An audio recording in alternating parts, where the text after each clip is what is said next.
amazing. Everybody, Gwen, was buzzing about your set after you did it at our iHeartRadio Music Festival in Vegas.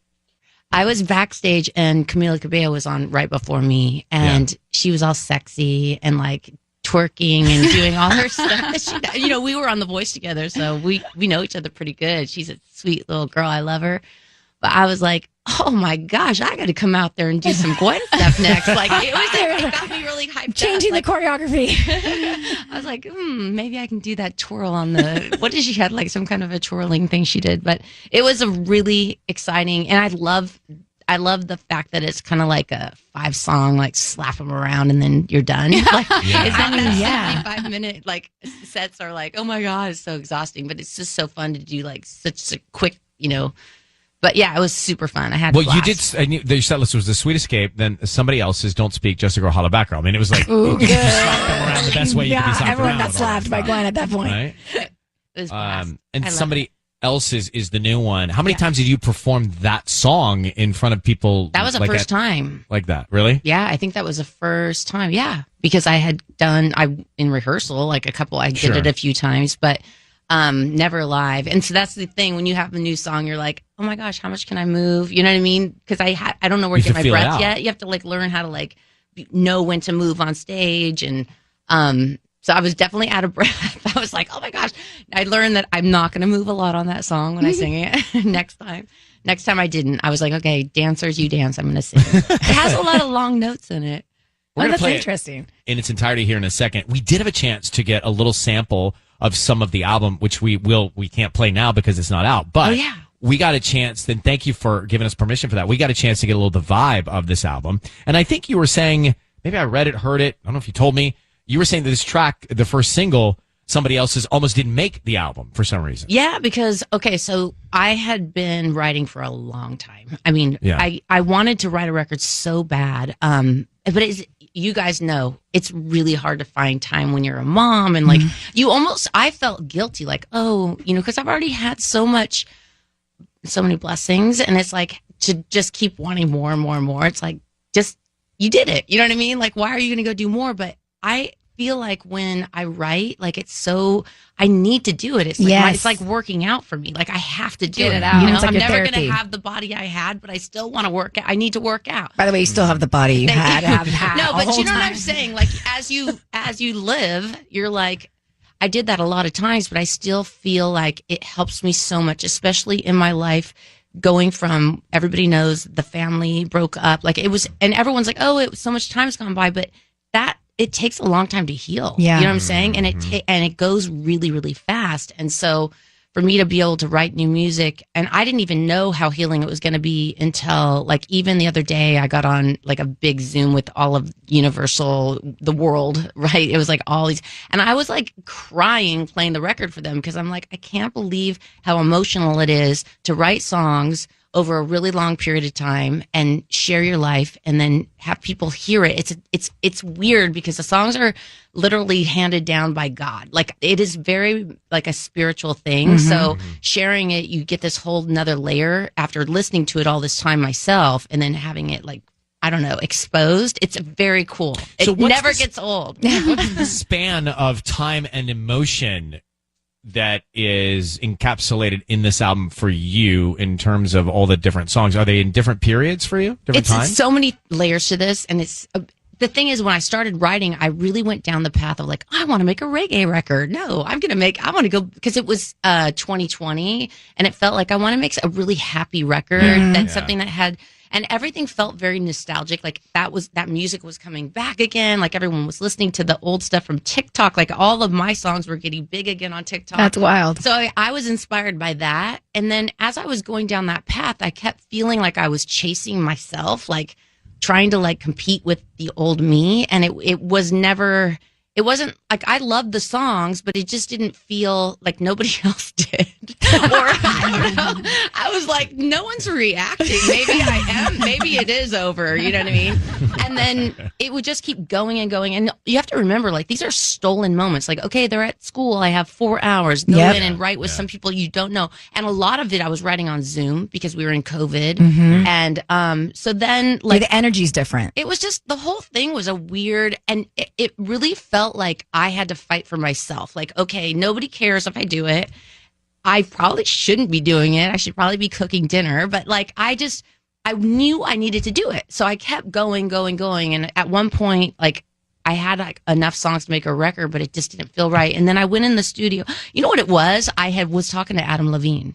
And he's such a jerk. I was like, you must have sold your soul with the devil. Because look, how do you have all these hits still? Like, that's crazy. And he's like, we're having a personal conversation. I love you, Adam. And he was like, oh, no, you need to work with J Cash. And J Cash is, a guy that is like really super talented producer, songwriter, blah, blah, blah. And so it took me like months to even get him on the phone, right? Me. And I'm like, wow, God, this is so hard. Like, he's a busy guy. Turn into hits like that? Well, yeah, you have to wait in line. And then they just turn into hits? This guy's got a good deal. But it was just fun to like meet somebody that was going to be be in my corner. And he had sent me this song, True Babe, which I don't know if you guys heard that song, but this little girl, Nico, wrote it and sent it to me. And I was like, you know what? I don't ever do people's songs. Like, it's just, what's the point of it? For me, it's like the process. It's like, it's like but I loved the song, and I was in that kind of like in between space. I wasn't doing anything. So I cut the song and I met Nico. And she's like, oh my gosh, my mom used to listen to No Doubt. Like, that's when you're like a little girl. I was like, this little girl wrote it. I was like, what? I love you, Nico. And it was it's an interesting like evolution to be in the room with this girl who is like young, stunningly beautiful, talented, confident, and ready to collaborate with me. And it was like, I needed that. Like, I needed this fresh perspective on me, and it's really finding the right people that you can. I got chills. Like, finding the right people to be able to be myself and be like, okay, now I know what I'm gonna do. Now I know what I landed. So I kind of wrote Purple Irises with her, and that was when I was like, okay, now I know where I'm at. And so it took me all that time, but I did a lot in between that time. It wasn't, you guys didn't see all the songs I wrote, and some of them are really, maybe they come out one day. I don't know. But the thing is that once I wrote that song, I just felt like I got into the me now. Like this, it doesn't fit into anything that's happening. It's not me before. It's not me and Sabrina Carpenter, or me and, it's just me. It's like where I'm at. So it's just very therapeutic, and it feels really good to just have it's like an art project, a true, pure, like almost like starting over. Like the attitude is like, I'm doing this because I get to do it. I get to paint in my closet when my kids go to school, kind of thing. You know what I mean? But I'd love to hear that, though, because we hear the songs and we don't get to know about the paintbrush inside the closet. Yes, walls. the 4 hours that you had. So let's take a quick break. I want to come back and play something. So somebody else's is out. Let's play that, and you can hear what we're talking about here with Gwen Stefani next on 102.7 Kiss FM. Hang on, please. On air. We'll come back with her in a second, talk about some theme in this album, if there is, and somebody else's is the latest single, brand new. It's out. Her album Bouquet is in November 15th. But check this out right now. 102.7 Kiss FM. Gwen Stefani. Somebody else is on Kiss. Somebody else's. By the way, I mean, you know this, but the second you open your mouth, you know it's Gwen Stefani. Like, you just have a signature, which is why you're a superstar. Aww. By the way, never a question. I have chills right now because that was such a moment to be in here, like hearing the song with Gwen in the studio, and it's just, I love you so much. And I feel like I'm in a weird dream. Like, I'm like, is this happening? I just love that you wrote the most beautiful thank you note for somebody not being in your life. Like, that was the sweetest thank you for not being a part of my life anymore. I cannot take all the credit. This is the thing. So once I found J Cash, going back to the story. J Cash. What's up, Cash? I want to get in line for something. I'm giving everyone credit because I would not have this record without the people that I wrote it with. Sure, you know what I'm saying? Yeah. And people that took the time to listen to my story. And I mean, a lot of times when you were in these writing sessions, and back in the day, it was just me with the No Doubt guys, and I did all the lyrics, I did all the melodies, and they did all the music or whatever.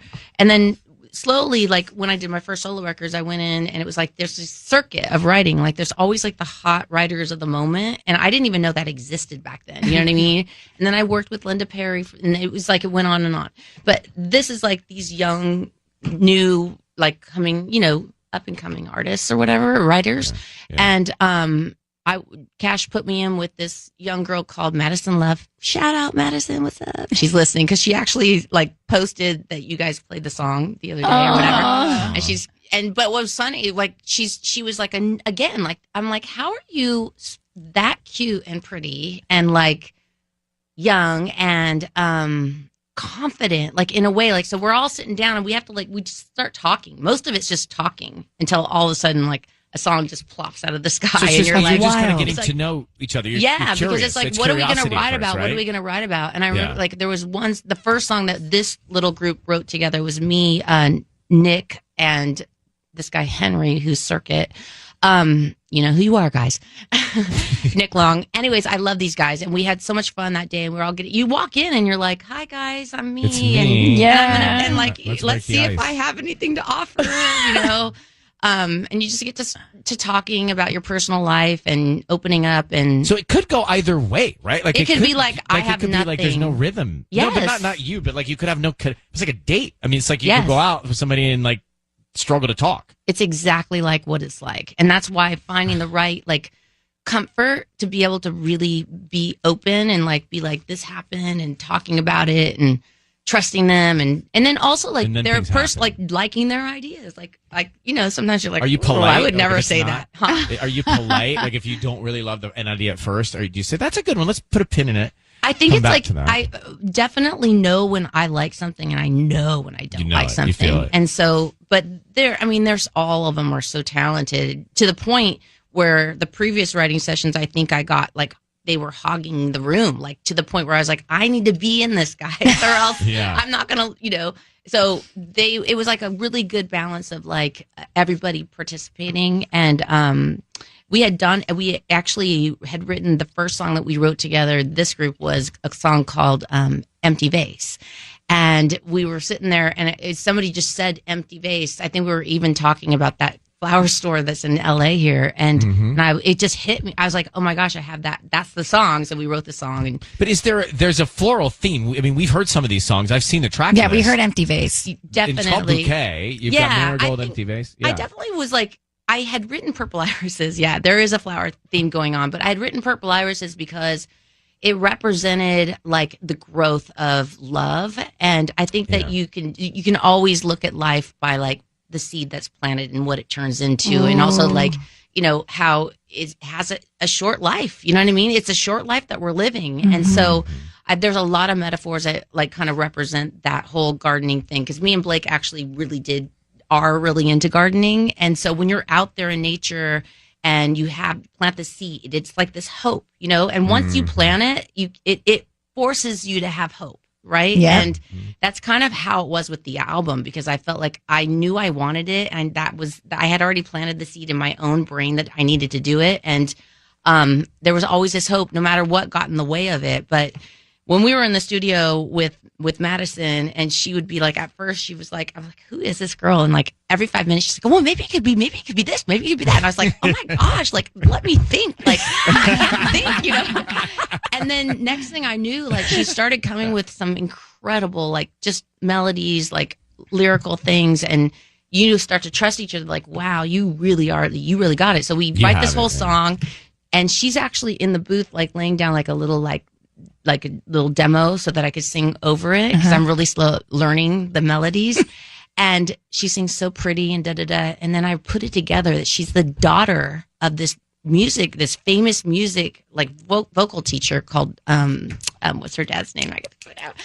Roger. Exactly. See, you even know who he is. And I was like, I literally felt like, I was like, oh my God, you're Roger Love's daughter. I was like, what? Like it was the weirdest feeling. And it was after we'd already like, made out all day long, because like when you're like writing a song, it's like so intimate, It was a really amazing process. I have to say, it is so special. Gwen Stefani here. It is so special for you to come in and sort of frame what you did and how you got to where we're going to hear, right, when this all comes out, because it does give it a lot more context and perspective. So that the album's Bouquet, it's out November 15th. You can pre-order it now. Somebody else's, of course, is out now. And we just love you for always coming by and being a part of this, what we feel is our Southern California family here. So thank you, Gwen, for coming in today. Thank you guys. SoCal for life. So much. So great to Love see you. you.